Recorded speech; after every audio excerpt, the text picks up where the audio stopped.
Hi, I'm Lay with LayShidell.com, and I'm here today because I'm going to bring you another training. We're going to take a look at Aweber and email broadcast. And so what I want to do here is take you to that screen. And one moment. Okay, and oops. Okay, so we're at Aweber and we're just going to log in here.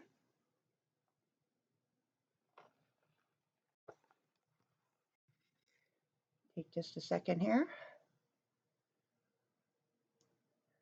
Okay, and so when we're looking at Aweber, first thing you want to make sure is that whatever emails you're setting up, that you have selected the proper current list.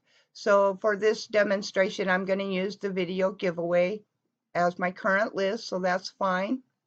And then we're going to come down a couple of lines here, and you can see on the menu bar, we're going to go over to messages and click on messages. And we're going to create, let's create a draft first. So I'm just clicking on that and I'm waiting for it to open up here.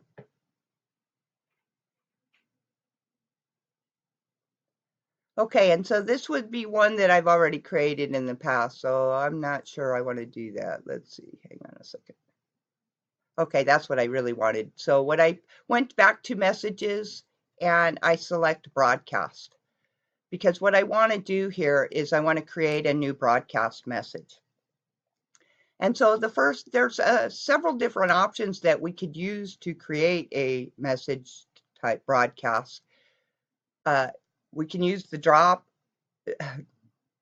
and drop email builder, which is my favorite because it has all the bells and whistles, and you can add in the snippets of code to personalize everything.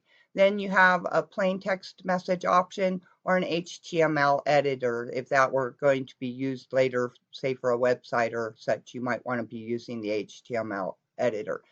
But I'm going to choose the drag and drop email builder. So I just click on that one.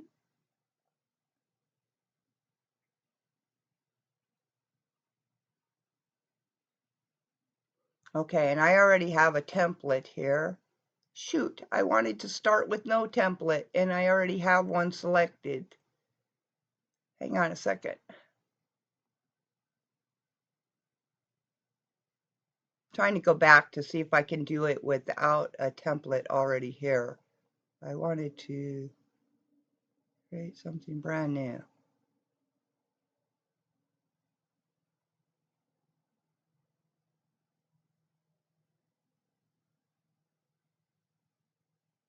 Technical difficulties here, a moment.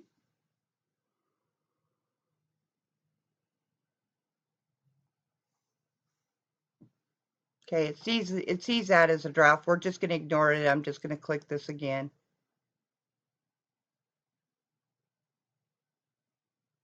Okay, we are looking at the current list. That's the right place that I want it. It's already opened it as a template. The first time you actually get to select that it's going to be a template. And this is what a template looks like. It starts out with some text here. This is really, really easy to use. The part that you see here that has brackets around it, this is snippet or Java snippet code. And it's actually going to take this little piece of information that's right here that I'm highlighting, and it's going to replace it with their actual first name value in the email. So that's what that is about. If we want to add another paragraph, then this is the first that it gives us, by the way, when we select this template. It automatically puts this part here for us. But let's say we want to add another paragraph. So we just click on paragraph here, and we bring it over and click it below, and it inserts a paragraph. And then we can just populate what we would want in that information in there. This is additional information in our email.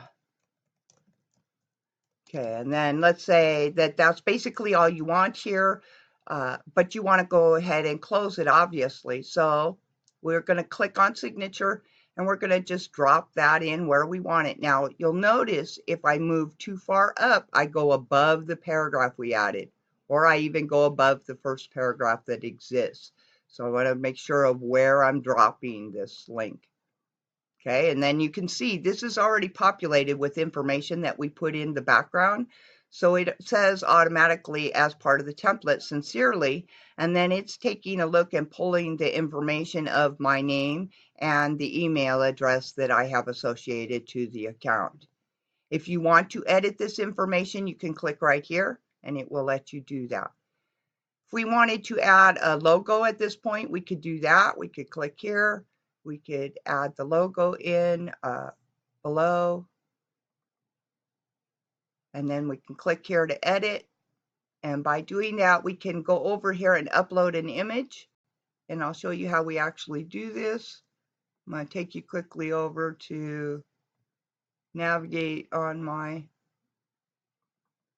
hard drive and pick up a file here that is my logo.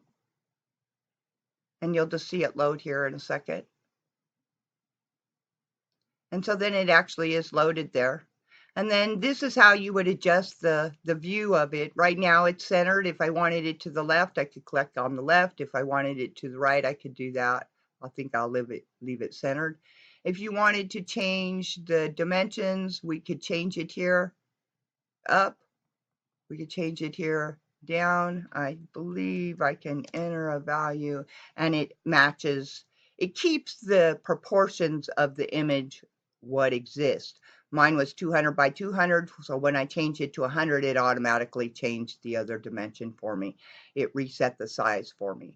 Or I could replace the image the way it was. Oh, no, it's actually to replace the image again. My bad. So then you would have to go pick it again. Okay. So you don't want to hit that one unless you want to replace it with a different image. Okay. So it's loading it up here. And then once it loads it up, we'll take a preview. Now you can personalize information here, but not at this point. So we're going to preview. Okay, this is a look at the email that we have created. So it would say hi, and then their name would be filled in based on what's in your database information from when they signed up. They gave you a name and their email. And so it's going to use that name and put in this information right here. Then this is going to be whatever you have entered in the text, just the way it was there. And our salutation and our logo does show there. Now, if you wanted, you could add personalization, and this is for the different categories that you could add in here.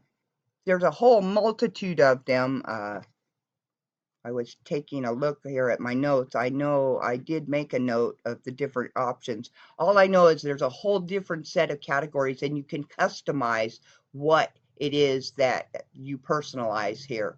Could be a name, it could be an ad tracking number, a multitude of things. If you click on that button again, it goes away. Click on the send a test, and this will actually send me an email at this address. And if I didn't want it here, I could change to a different, if I use a different email address, say to test, I could send it here. Now you want to be sure after you finish this whole process, don't forget to save it. You want to save, and then you want to save and exit when you're sure that what you have here is what you want. And it's reminding us here, because I did forget, don't forget your subject line. If you don't put a subject line, you're going to have a lot of problems. And so we're going to put it here that just for the demonstration that this is my PDF giveaway. Now that's not what I might really say in my email to them. I might be a little more explicit. Okay. Then I would send the test. And I could personalize this here. I forgot I could tell you. So I could say it's a PDF giveaway, and then I could either add their name, it's the full name that they gave me, or their first name, last name, email address, or I could use an ad tracking number here. Any of the information that I have set up in my database is what I would be able to add here as far as personalization. And when it says personalized, what they're talking about is snippet code that you can add. so that the function takes care of itself. Aweber does the job for you. And so then we would just save and exit this.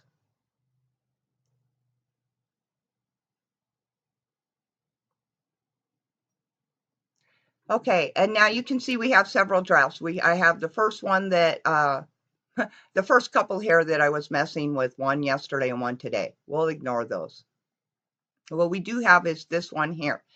This is the PDF giveaway. This is the one we just did, and you can see it's listed as a draft. We're just going to click on that just to show you that this really is exactly what we just did. Okay. And so all I need to do is exit this, go back out, use your backup browser, and back out. Okay, so what we're really wanting to look at is in the center here, we have this send option with a drop-down box. And as you hover over it, it highlights it. We're going to click on that. When you do, you have three choices of the drop-down. You can either send a test email. Well, we would have sent the test email when we just did that, and I will show you that in a moment. Or we can schedule a broadcast, or we could add it to a follow-up in a series. So this is what you would use when you set up a whole series of emails. Now, your very first email is always your welcome email, but we could set this up for a broadcast. And so this will ask us, first of all, it will ask us the subject line. And if you want to leave it the same, you can, or you can edit it at this point by clicking on the pencil. Close it by clicking the box. Do you want to share this message? So what we're talking about is, do we want to share this on social media in addition to doing the broadcast? I have this function enabled, but I have it set to do not share and do not share on Twitter. Okay, but if I click on the edit, you can see that we're in here.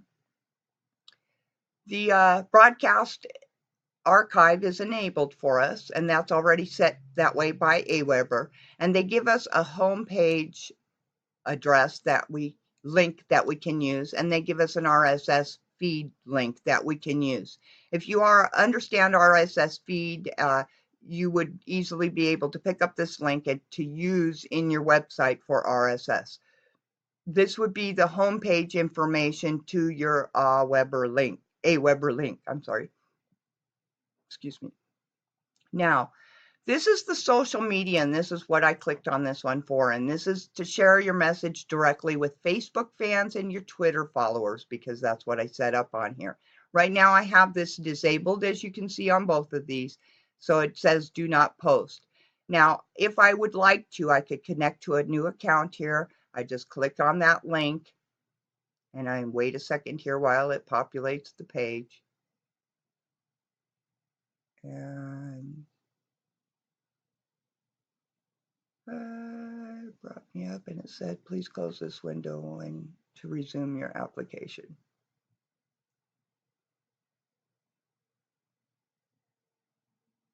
Okay, I'm not sure why that didn't work.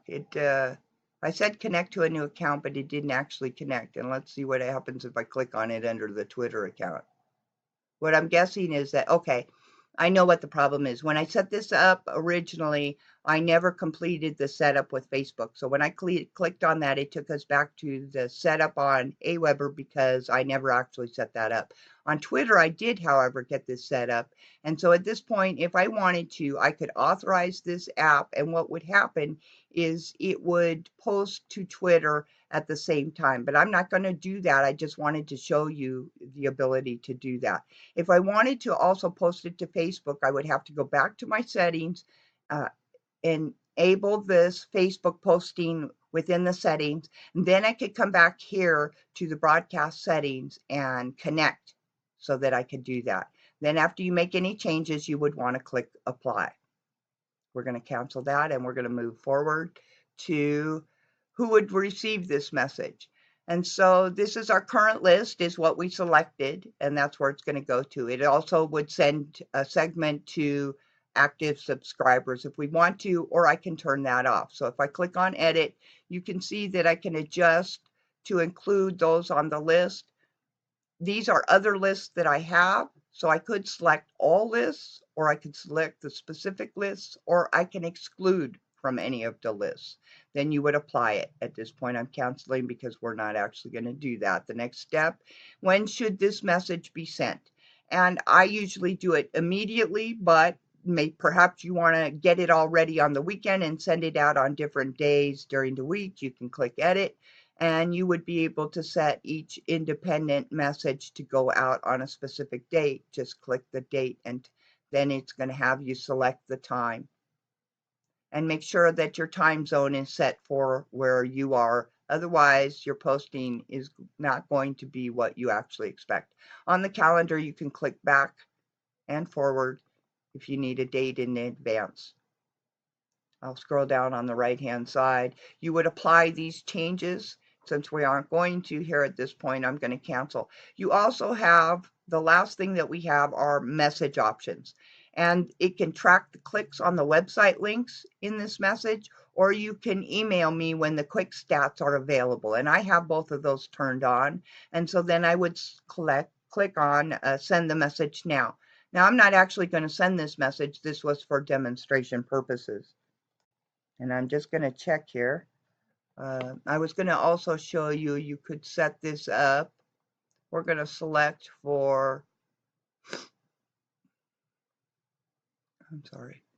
I wanted to come back here to send options on that same PDF giveaway. If I wanted to add this to follow up in a series,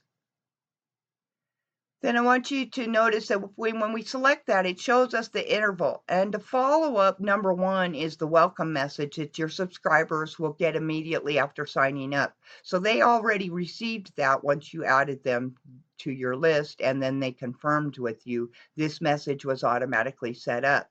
So when you're counting, automatically this would be message number 2. You have a message option to track on the clicks on the website link in this message, and I would leave that set. And then you would just add this to the follow-up series. Since I don't have that set up, I'm not going to utilize it there, but I wanted you to know where you can use that. And that's how easy it is. And I hope you got some value from this training. I look forward to bringing you more in the future. Thanks a lot for spending your time with me. I know you could be anywhere you chose to be, and I appreciate you spending your time with me. Have a great day.